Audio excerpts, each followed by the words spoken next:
Terus ke depan saya kira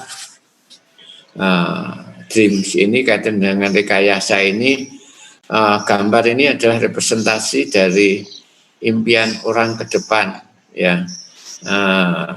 Science and Frontier Sans itu without border itu produknya adalah seperti ini, ya.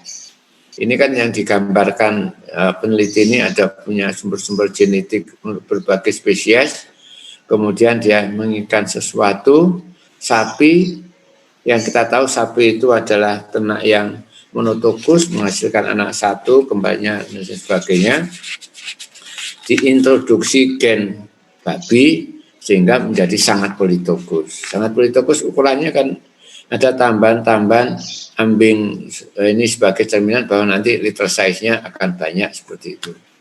Nah, mungkin apa tidak? Ya, sekarang mungkin belum ada, tapi ke depan tidak menutup kemungkinan produk-produk non konvensional ternak dan produk non konvensional livestock itu bisa saja terjadi.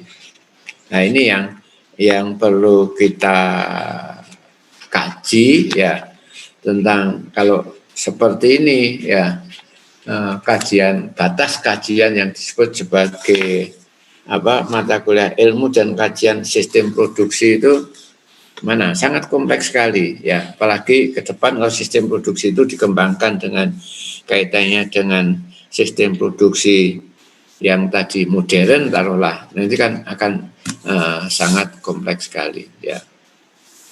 Ya, oke, saya teruskan dulu. Ada yang disampaikan, ya, ini sudah saya sampaikan minggu sebelumnya tentang non-conventional product of livestock, ya. Ternak-ternak yang diproduksi tidak hanya semata-mata untuk produksi sayur susu yang produksinya tinggi, tapi mungkin juga susu yang mempunyai kemampuan untuk pembekuan darah, untuk spesifik protein, untuk aglutinasi darah dan sebagainya, sampai ke organ transplantasi. Saya sudah sampaikan kalau tidak salah di kelas ini bagaimana memproduksi transgenic pigs, tidak untuk dagingnya tapi untuk diambil organnya untuk ditransplantasikan dan seterusnya. Ya, dari segi produksi atau reproduksi, ya, kalau masalah impor dan ekspor, ya, ini bayangan saya ekspor impor itu kalau zaman dulu, ya, zaman dulu kan kita mengimpor eksotik breed adalah dalam bentuk ternak hidup. Kemudian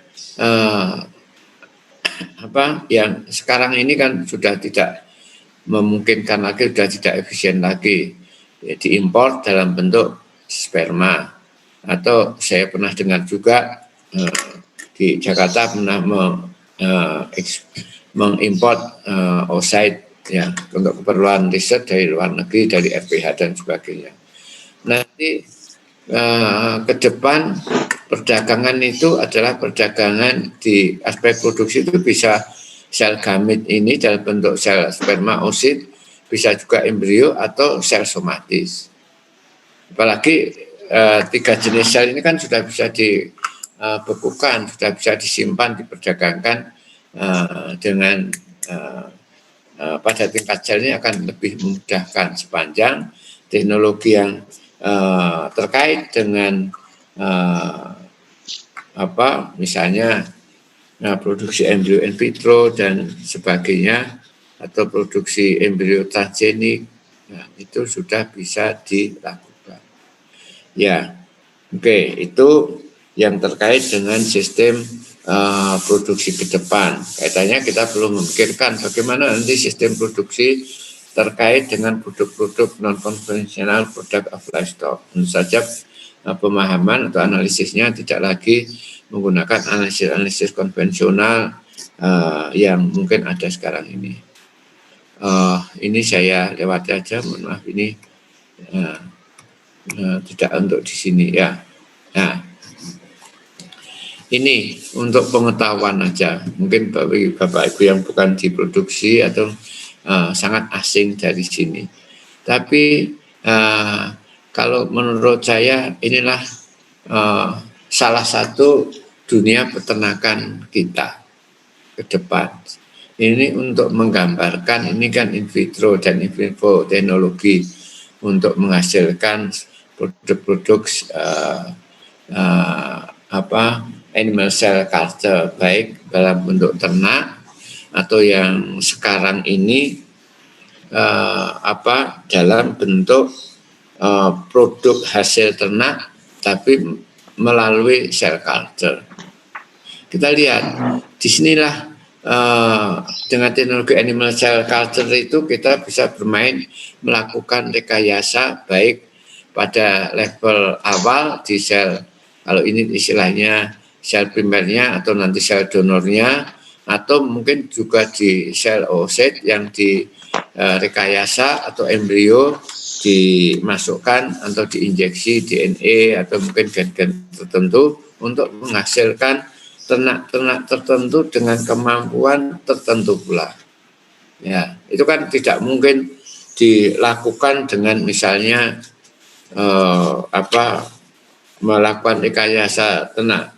Ini tapi hanya inseminasi buatan tanpa spermanya, tanpa misalnya ada ditransfeksi oleh gen-gen tertentu. Hanya IB dibilang ini bioteknologi, Pak. Ya, tunggu dulu, itu termasuk kategori yang tradisional tadi.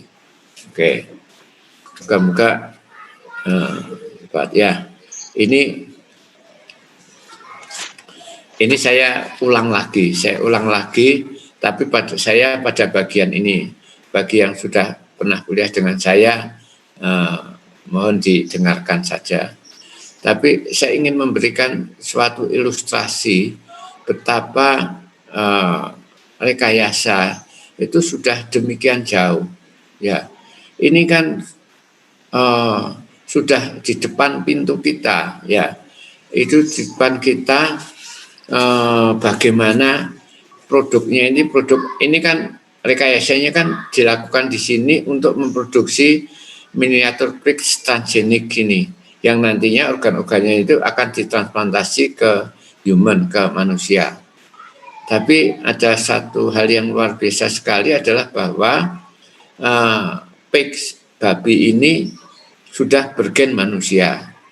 Ya, bagaimana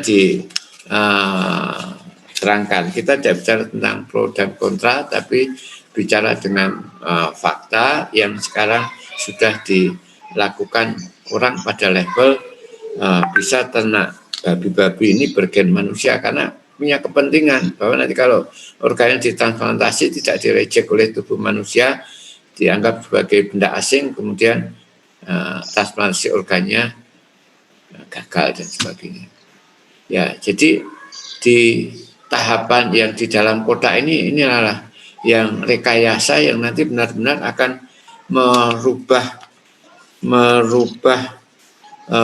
dunia peternakan yang semula misalnya hanya dimaksudkan untuk produksi susu atau daging atau telur, nanti produksinya justru lebih ternak-ternak ini ke produk-produk farmasi, ke bioreaktor dan sebagainya yang akan mempunyai nilai tambah yang lebih tinggi, ya lebih tinggi walaupun mungkin ya biayanya lebih tinggi juga, tapi ke depan akan mempunyai satu prospek yang lebih baik karena nilai tambahnya kan jauh lebih tinggi. Ya, Anda tahu kalau misalnya untuk transplantasi ginjal kalau human itu kan udah di sekitar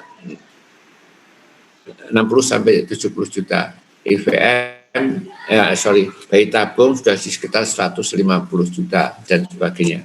Ya, produk ini, ya, ternak babi ini bernilai ratusan juta, ya, karena memang dibutuhkan oleh manusia. Saya tidak membahas yang klon ini. Nah, sekarang saya mau konsentrasi di sini, ya. Ini kan yang biasa kita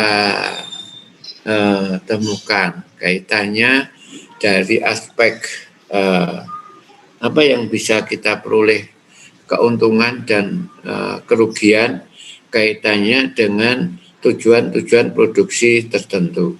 Ya, nanti saya tidak membahas ini, tapi fakta yang ditemukan kan ini ya, bahwa secara teknis dengan rekayasa yang ada sekarang ini sudah mudah dilakukan persilangan-persilangan, misalnya antara banteng dan zebu, antara keledai dan kuda, antara sapi dan yak, antara bos taurus dan bos indicus.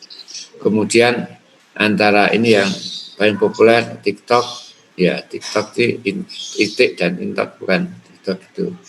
Tapi kalau kemudian kita analisis dari beberapa data, ternyata mereka punya problem dalam hal fertilitas,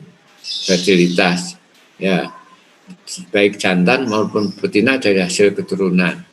Walaupun ya secara teoritis kalau kita menyilangkan banteng dengan zebu itu nanti akan diperoleh anak-anaknya, moga ingat faktor heterosis, ya, laju pertumbuhannya yang jauh lebih cepat daripada rataan kedua orang tuanya. Ya. Kemudian keledai dan kuda saya kira ini tidak begitu penting untuk bidang peternakan karena lebih ke transportasi atau lebih ke kontes lomba dan sebagainya. Tapi sapi dan yak ini bisa memperoleh berat badan yang jauh lebih tinggi, power dan juga susu. Nah, bos taurus dengan bos indicus, ya, untuk produksi mungkin arahnya ke daging dan kemudian etop dan intik untuk daging pertumbuhan yang lebih baik. Tapi tetap ada batas-batas bahwa ini boleh dilakukan, boleh tidak, ya, boleh. Maaf saya, kita menjadi tahu bahwa ada yang boleh dilakukan, ada yang tidak boleh dilakukan. Walaupun kalau melihat hasil dari F1 persilangannya itu kita memperoleh keuntungan, tapi dari segi reproduktivitas ada hal yang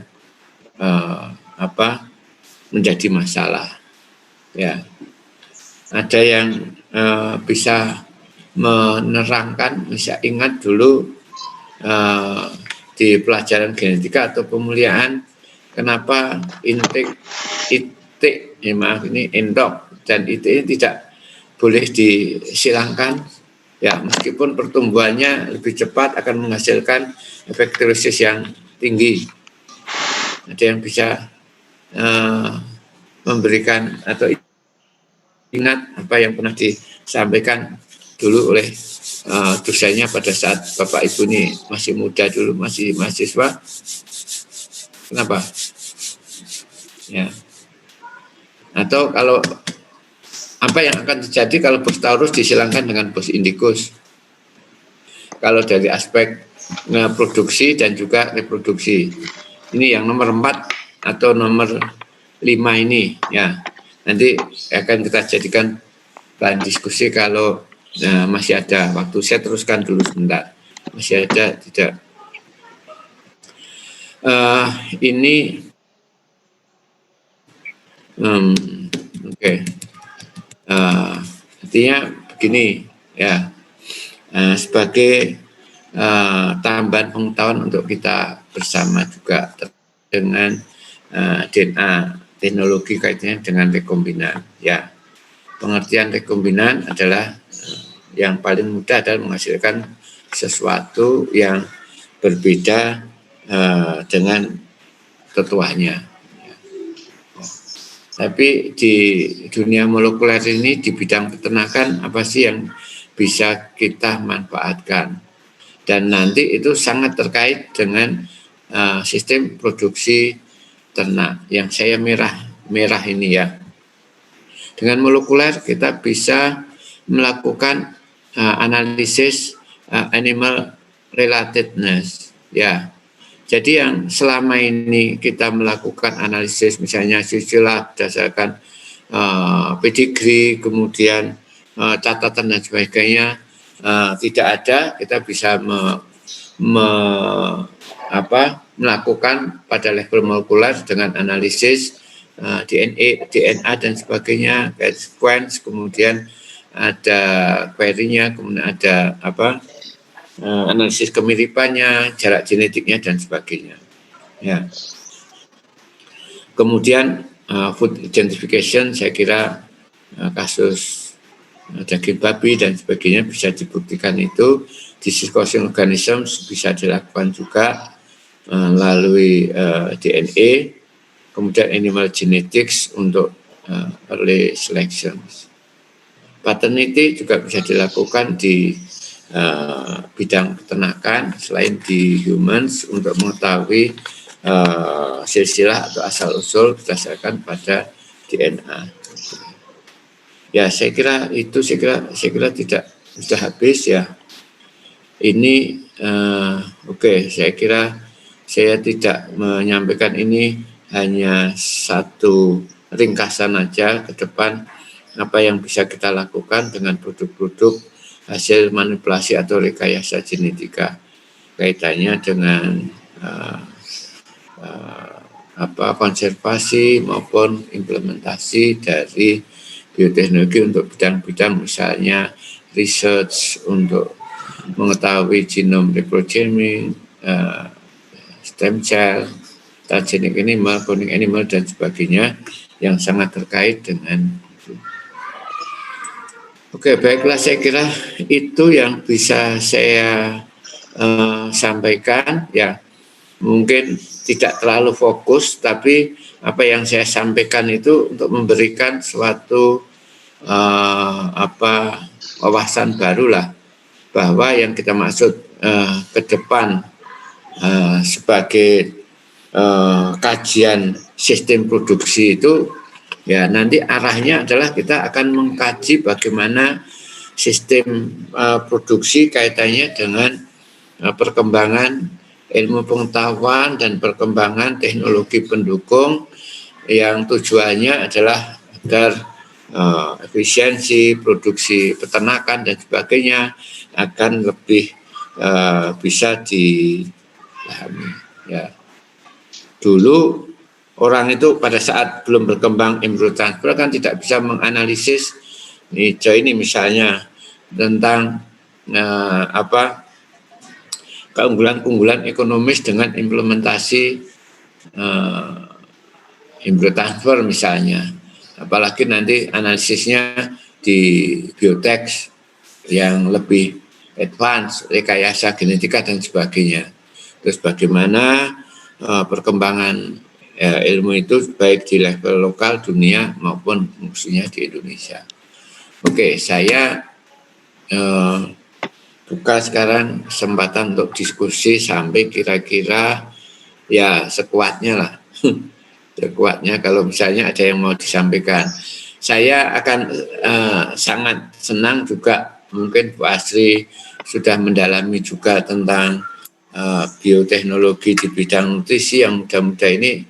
Saya itu Bu Atari ini atau mungkin yang lain kaitannya dengan bioinformatik, misalnya hijauan dan sebagainya yang sudah ada sequence dari gene bank, kemudian nanti membuat simulasi-simulasi. Jadi praktikumnya nanti mungkin saya kalau melihat itu praktikum ngapalkan bentuk daun, kemudian ini apa itu ya bermanfaat juga, tapi rasanya aneh juga sekarang. Tapi itu pendapat saya.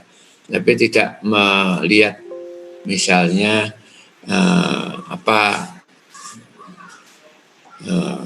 di seluler dan menggunakannya untuk rumput gajah dan sebagainya. Saya sudah tahu gimana Bu Asri, apakah sekarang kajian bioteknologi selain mungkin saya sebenarnya kalau mau dibilang bahwa silase itu atau mungkin probiotik itu bioteknologi ya monggo aja, tapi kalau dalam pengertian itu kan ada manipulasinya ya, ada betulnya dan sebagainya ya.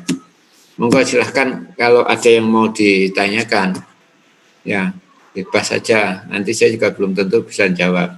Ini kan bidangnya kan masing-masing. Bu Nuning dulu di Repro ya, Bu Ani di Anika Sosek, Pak Hertu itu bidangnya apa Pak itu? Lupa sih ya. Sosep Pak, insya Allah Pak. Oh, Sosep, ya, Sosek banyaknya. Sosek, ya. Monggo, jadi Repro, Sosek, Bu Neni, lupa saya. Ya, silahkan kalau mau ada yang ditanyakan. Kalau ada, ya, saya mengantarkan aja beberapa aspek itu, sekedar untuk memberikan wacana atau wawasan baru bahwa yang kita sebut sebagai ilmu dan kajian sistem produksi ke depan itu, ya mestinya kita harus mulai berpikir bagaimana kita membangun atau menganalisis, mengkaji produksi itu dari aspek-aspek dengan implementasi teknologi atau ilmu-ilmu modern. Ya, oke, silahkan bebas saja. Kalau ada yang mau disampaikan, ada yang mau bertanya, ya boleh bertanya juga. Ya Bu Ani. Kak. Iya, Prof. Prof kata tadi bercerita tentang modern bioteknologi ya, Prof ya. Di mana bioteknologi kita tahu banyak sekali benefit, advantage-nya itu banyak sekali. Karena mau tidak mau memang kurang keras. Ya, oke. Iya, Prof. Ya, kurang keras tadi ya. Ya. Oh gitu. Ya. Oh iya, iya.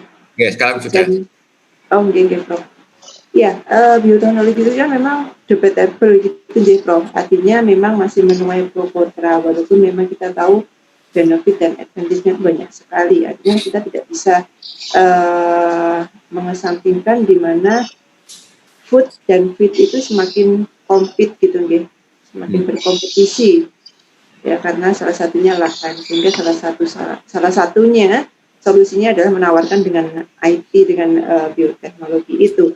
Nah, terkait dengan bioteknologi yang ranahnya ke arah sosial ekonomi, yang ingin saya tanyakan adalah tentang consumer acceptance, Prof.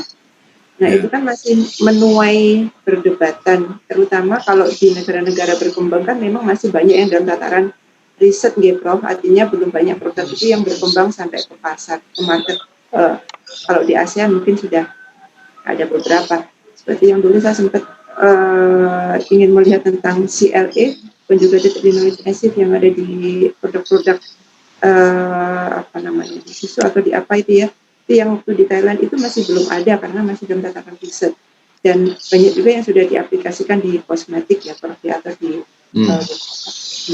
Nah, kemudian kalau yang saya pernah baca beberapa artikel itu kan di daerah di negara-negara seperti Eropa itu memang mereka lebih educated, artinya ketika produk itu dipublish, bisa dijual di pasar, di market, itu memang sudah packagingnya jelas, artinya ada labelingnya, ini yang mengandung produk bioteknologi, ini yang organik, ini yang dengan macam-macam labelingnya ya, Prof ya.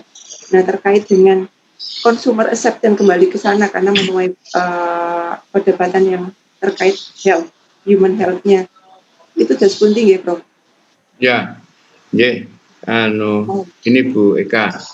Jadi kita coba mengikuti salah satu perkembangan bioteknologi yang paling kontroversi itu kan cloning ya. Cloning ya. Kemudian pro kontranya itu kan panjang sekali ya. Ada yang pro, ada yang kontra. Tapi pada hemat saya itu begini, yang pertama, ya ini masalah klasik bahwa kalau kita mengembangkan suatu teknologi baru selalu ada dua sisi, ya ada dua sisi, kemanfaatannya dan mudaratannya kan selalu ada kan gitu ya. Tapi kita lebih cenderung bahwa kita melakukan perkembangan teknologi itu untuk meningkatkan kemanfaatannya itu. Nah, artinya selalu ada dua sisi itu seperti itu tadi. Kita tahu ada sisi positifnya, itu yang memberikan lampu kepada kita bahwa itu boleh dilakukan, sisi negatifnya kita hindarkan kan gitu ya. Itu tidak dilakukan karena defeknya itu. Pilihannya kaitan dengan acceptance itu ya nanti kan sangat kondisional, ya, sangat kondisional untuk negara-negara maju itu mungkin dari segi SDM-nya, dari segi udah bisa menerima produk-produk seperti itu.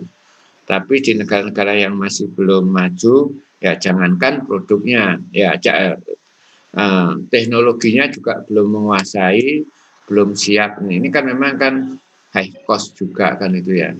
Tapi kalau kita kemudian orientasinya adalah ke depan, ya ini kan saya nggak tahu zaman itu sekarang kan dengan apa COVID ini aja dunia itu seperti dibalik-balik semua kan ya. Itu ke depan itu juga apa yang akan terjadi itu benar-benar kita tidak tahu. Yang tahu adalah kita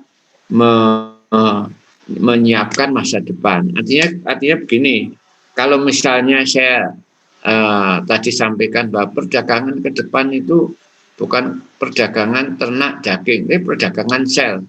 Nah, kita kan harus memahami itu juga. Kalau misalnya kita nolak, risikonya bagaimana? Kalau kita menerima, mengaccept, kita harus apa yang kita siapkan kan gitu.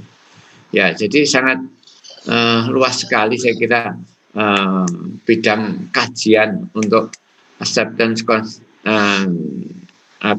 customer-nya, karena kita customer itu yang mana, kemudian negaranya mana, kemudian SDM-nya seperti apa. Tapi sekali lagi kita harus siap ke sana. Kalau tidak kan akan tergilas juga. Kalaupun kita zaman sekarang itu kita kalau misalnya menolak sesuatu kan harus ada alasannya juga.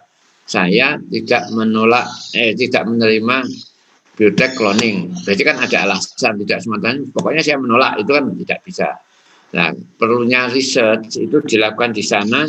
Nanti kita buktikan riset untuk bioteknologi produksinya untuk di Indonesia sangat tidak efisien karena nilainya seperti ini ya. Kan kita tidak semuanya langsung diadopsi dari luar negeri kemudian diterima. Ya, mungkin ya kurang lebih jawabannya nanti akan sangat lebar sekali, tapi ke arah sana lah ya. Kuncinya ya kita mau sama harus menyiapkan masa depan.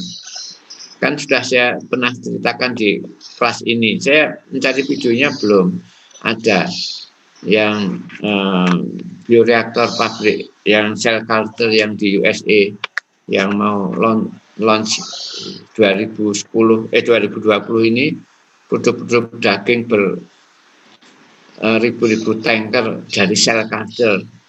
Yang kalau sapi itu perlu bertahun-tahun, ini perlu satu siklus untuk 1 ton penuh dalam berapa kali 24 jam sudah bisa. Jadi menghasilkan ternak satu sapi kemudian dikultur terus langsung nanti dikultur terus. Nah, seperti itu yang harus diantisipasi. Saya tidak tahu kalau misalnya untuk bidang nutrisi ya. Sekarang orang bicara complete feed dan sebagainya. Tapi hijauan suatu saat kan mesti habis juga ya.